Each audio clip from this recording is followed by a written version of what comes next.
Assalamualaikum warahmatullahi wabarakatuh. Alhamdulillah wassalatu wassalamu ala Rasulillah amma ba'd. Untuk mengawali pembelajaran hari ini, mari kita buka pembelajaran hari ini dengan membaca surat Al-Fatihah. Berdoa mulai.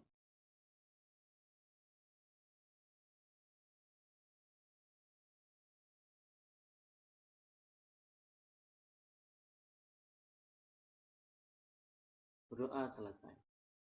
Assalamualaikum, santriwan yang berbahagia. Apa kabar kalian? Semoga dalam keadaan sehat selalu dan senantiasa dalam lindungan Allah Subhanahu wa Ta'ala. Santriwan santriwati yang soleh-soleha, membaca Al-Quran itu kita harus teliti dan hati-hati, yaitu dengan memperhatikan makhorijul huruf, sifat-sifat huruf, dan hukum-hukum bacaan yang mungkin muncul tatkala suatu huruf berinteraksi dengan huruf yang lainnya, tatkala suatu huruf bertemu dengan huruf yang lainnya.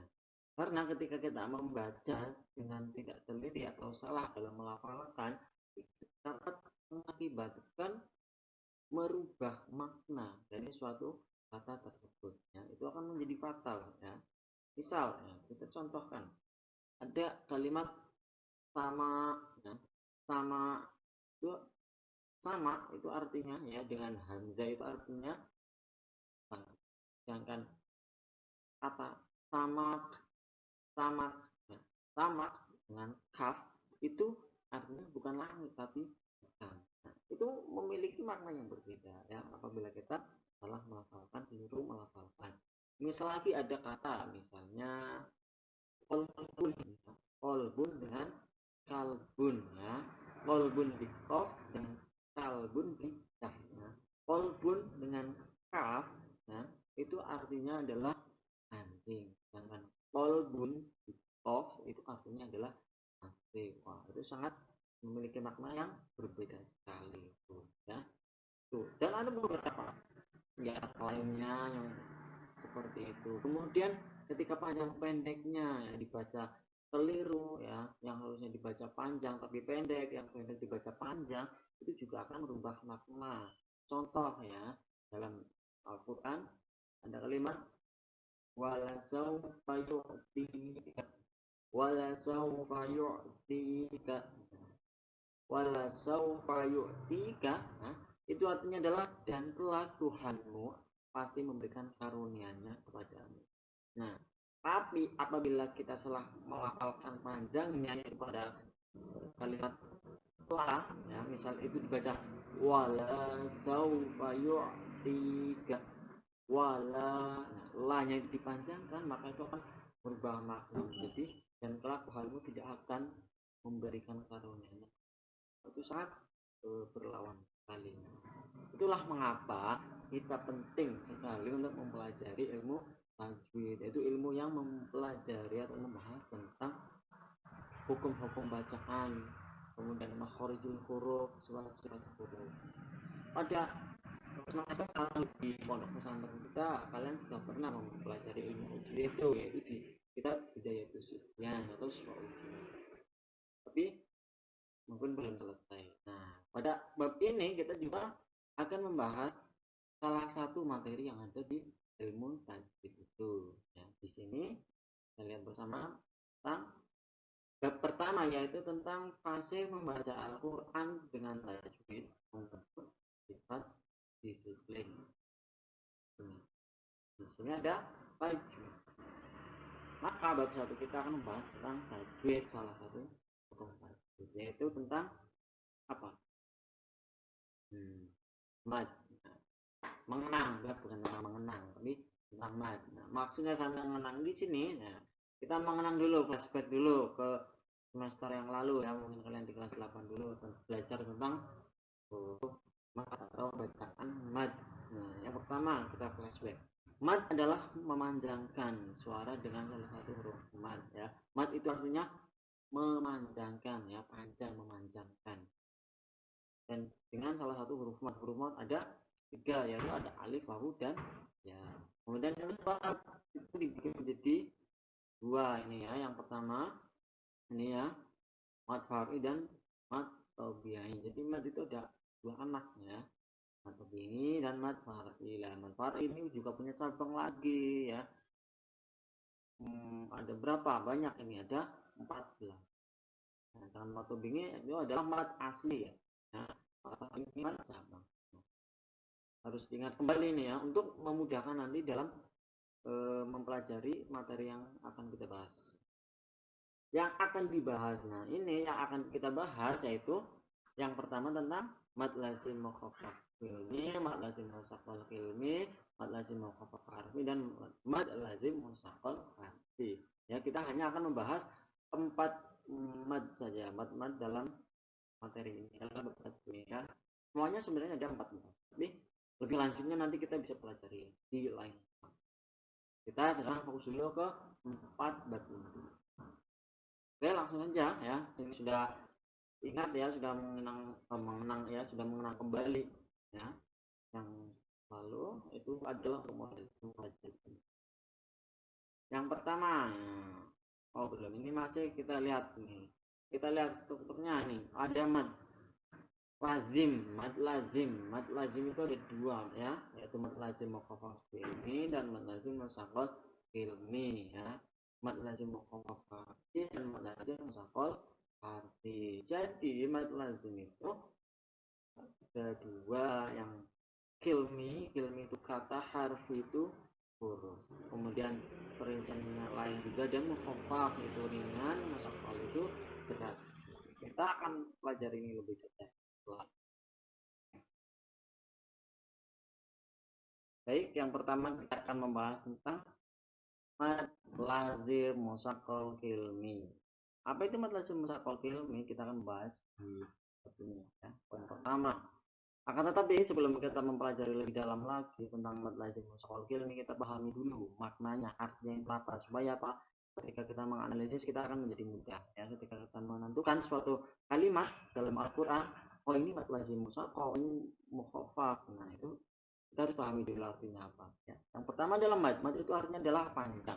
Yang kedua wajar ya, pasti. Lazim itu artinya wajar atau pasti. Kemudian musaqqal di sini artinya diberatkan, dan kilmi ya kebetulan sedikit adalah kata.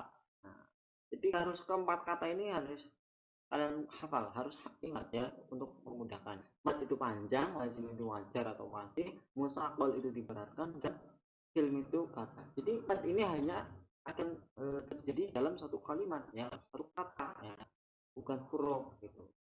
Kemudian kita langsung ke pengertian. Apa itu mad lazim musaqqal ilmi? Mad lazim musaqqal ilmi adalah mad yang bertemu ya dengan tasdid dalam satu kalimat ya. Mad itu bertemu dalam tasdid dalam satu kalimat ya. Jika dalam teks itu dikatakan huwa ayakuna bada harful madi harfu musyaddadun ya, harfu musyaddadun. Nah, harfu musyaddadun ada huruf yang ditasdid di kalimatil wahidah, dalam satu kalimat. Jadi ketika itu bukan satu kalimat berarti tidak bisa. Jadi itu apabila tidak ada tasdid berarti tidak bisa. Nah, harus bertemu tasdid dan dalam satu kalimat, itu syaratnya. Kemudian cara membacanya gimana? Yaitu dengan memanjangkan 3 alif atau 6 harokat. 6 harokat nih. 1, 2, 3, 4, 5, 6. Itu 6 harokat. Contohnya bagaimana? Ini sudah ada ya. Kita lihat. Yang pertama, fa'idza ja'atit dhammatul kubra. Nah, mana mad lazim musaqqal ilminya? Itu ada di dhammah. Itu yang kita garis bawahi ini ya. Di sini kita lihat ya, kita analisis. To ini ada, setelah huruf to itu ada huruf, ada fathah. Nah, ini sebenarnya menjadi mad tabingi apabila tidak ada tasdid di sini. Ya. Tapi karena ada tasdid maka ini menjadi mad lazim musaqqal ilmi.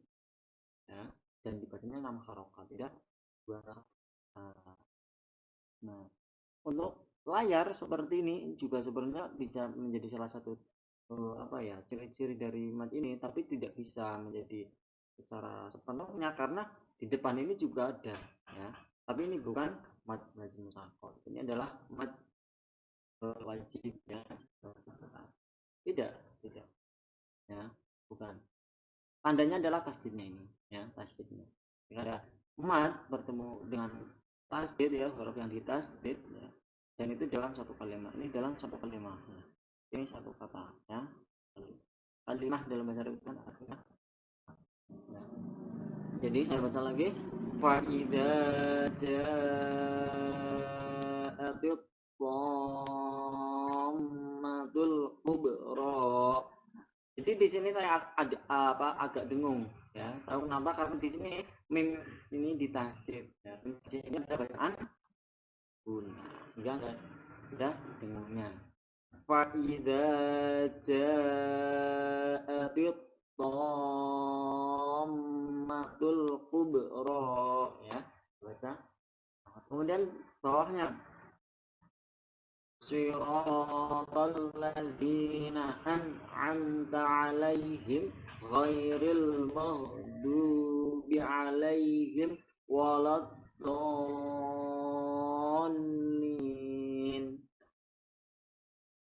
Mad lazim mustaqil ilminya adalah di garis bawah ini waladdallin.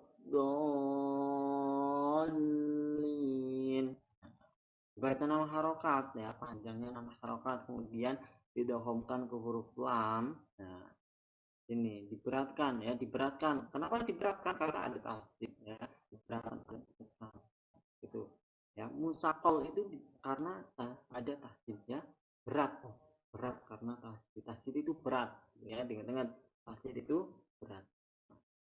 Musakol ya, saya baca lagi nih. Waladdallin ya, waladdallin, seperti itu ya. Ya seperti yang kalian lihat lah ketika imam-imam ya, itu yang kalian dengar ketika imam-imam membacakan suratul Fatihah, di situ kan panjangnya pasti di bagian do nya pasti panjang ya, panjang 6 harokat. Karena itu adalah lazim ilmi ya. Paham sampai sini ya. Kemudian itu yang pertama, lazim mustaqil ilmi. Next, nah apa selanjutnya?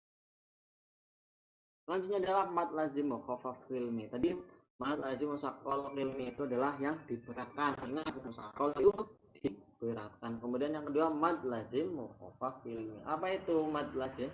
Coba kita tahu nggak? Kita analisis ya sebelum ada contekannya. Mad itu artinya tadi apa? Panjang. Betul. Yang kedua, lazim itu apa? Lazim itu wajar atau pasti ya. Kemudian mukhaffaf. Nah, tadi di sini musakol, nah sekarang mukhaffaf. Tadi diberatkan, berarti sekarang kira-kira apa? Ya. Ingat najis mukhaffafah. Nah, itu najis yang apa itu? Mukhaffaf artinya dengan ilmu adalah nah, sebelum ke sini, nah kita lihat kontekannya. Yang pertama mad panjang, yang kedua lazim itu wajar atau pasti, yang ketiga mukhaffaf itu diringankan. Ringan, tadi berat, ini ringan. Ilmu itu. Nah, ingat, yang pertama tadi musakol itu tasdid ya. Apa? Tandanya itu tasdid, diberatkan sehingga diberatkan. Kalau yang ini mukhaffafah, nah mukhaffaf. Nah, lazim mukhaffaf. Ilmu itu di ringan. Nah, apa itu sih mat ini ya? Kita lihat di bawahnya. Yaitu adalah apabila ada huruf mad bertemu dengan huruf yang disukun setelah huruf mad. Tadi huruf mad bertemu dengan tasjid.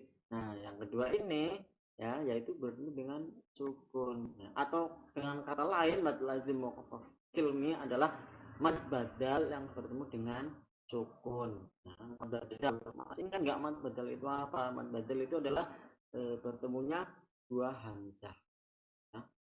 Dan salah satunya itu disukun. Itu adalah mad badal. Itu menjadi mad badal. Tapi ketika mad badal tersebut ketemu dengan sukun ya, maka itu akan menjadi mad lazim mukhaffaf. Bertransformasi gitu ya, kayak robot bertransformasi. Dan kemudian cara membacanya gimana? Yaitu dengan memanjangkan ya 3 harokat atau bukan 3 alif atau 6 harokat. sama seperti yang di mat lazim musaqqal. Hanya bedanya kalau yang ini diringankan, kalau yang tadi itu diberatkan karena di atas. Untuk mat lazim mukhaffaf ilmi ini ya, di dalam Al-Qur'an hanya ada dua, yaitu di surat Yunus ayat 51 dan 91. Nah, nih. Dalam Al-Quran merupakan contoh pembacaan ini hanya ada satu kata, yaitu al-ana. Dalam Al-Quran bacaan ini tidak banyak, hanya ada pada beberapa tempat, di antaranya tempat surat Yunus ayat 51 dan 91. Lafalnya seperti apa ada di bawah ini. Bismillahirrahmanirrahim. Atsumma idza ma waqa'a amantum bih al-ana wa qad kuntum bihi tasta'jilun. Itu yang pertama ya. Matnya di mana? Mat lazim mukhafafnya di mana ya? Itu yang kita garis bawah ini. Ya. Ini. Ya, sama ada tanda seperti layar ini. Ya, tapi itu tidak menjadikan tanda patennya karena tandanya yang sesungguhnya itu yang menjadikan ini lazim mukhafaf adalah sukunnya ini. Ini mat badalnya ini ya. Mat badalnya seperti ini. Ada tulisannya ada yang seperti ini ya, hamzah dengan hamzah. Ada yang langsung alif kemudian ganti dengan fathah yang fathah berdiri itu. Nah, itu adalah dari penggantinya untuk ini. Tapi bacanya sama saja mat badal. Ya, dan ini adalah mat lazim mukhafaf ilmi karena di depannya ada lam yang disukun. Di Al-Quran hanya ada dua, hanya satu kata ini dan kata ini ada di dua ayat, yaitu di ayat 51 dan 91. Ya, bacanya itu 3 alif atau 6 harokat. Al-ana,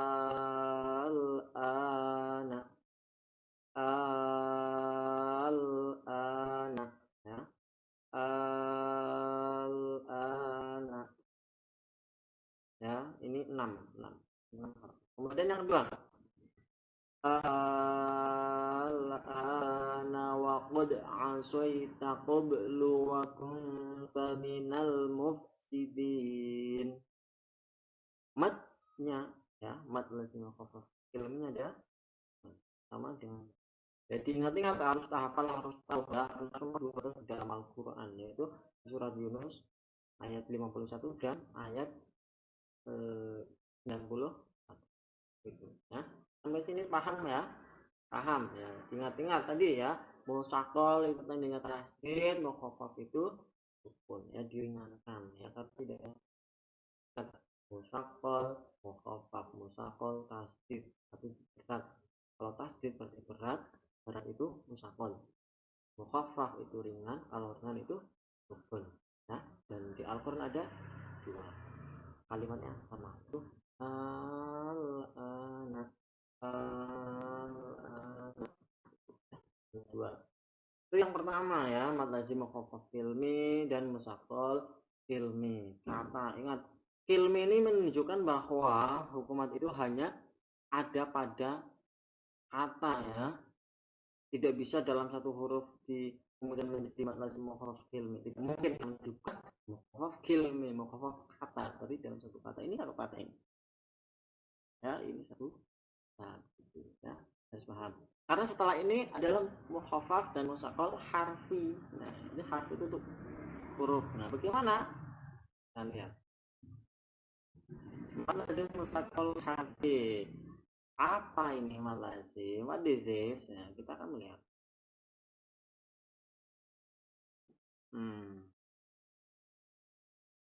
Apa ini? Untuk malazim musakol harfi ini ya, kita akan bahas di pertemuan yang selanjutnya aja. Niatnya apa? Yaitu supaya kalian dalam memahami materi ini akan lebih mudah ya. Pelan-pelan saja tidak apa-apa, yang penting dengan mudah ya, kalian paham dengan mudah seperti itu ya. Lazim musakol hati dan lazim mukhafaf hati. Dan dua tadi dihafalkan dulu, dipahami sampai paham dulu, sampai ngotok gitu ya. Pahami dulu ya. Setelah paham baru minggu depan kita akan mempelajari yang dua lagi ya. Karena apa, khawatirnya saya ketika kita mempelajari langsung 4 itu nanti kita ya kalian akan sedikit banyak memutar, sehingga perlahan dulu tuh ya, musakol kilmi dan mukaf kilmi, hafalin itu harus hafal ya, harus hafal, dan contoh-contohnya itu juga ya ada banyak untuk yang musakol ya, tadi begitu ya. Kemudian next time kita akan bahas yang dua ini, dan jangan lupa buat kalian ya untuk tetap belajar ya, belajar selalu ya, meskipun dalam keadaan COVID seperti ini ya, tetap semangat ya, pesan saya terakhir ya, kalian tetap semangat belajar, tetap semangat ya dalam mencari ilmu, dan teruslah berbahagia. Karena apa? Karena bahagia itu akan selalu hadir bagi mereka yang menerima keadaan, bagi mereka yang menerima kenyataan. Jadi berbahagialah. Terima kasih dari saya, semoga kalian selalu dalam keadaan sehat ya, masa pandemi seperti ini, jaga iman, jaga imun, tetap semangat ya, kita pasti bisa melawan semua. Dari saya cukup sekian, wallahul muwaffiq ila aqwamit thoriq. Wassalamualaikum warahmatullahi wabarakatuh.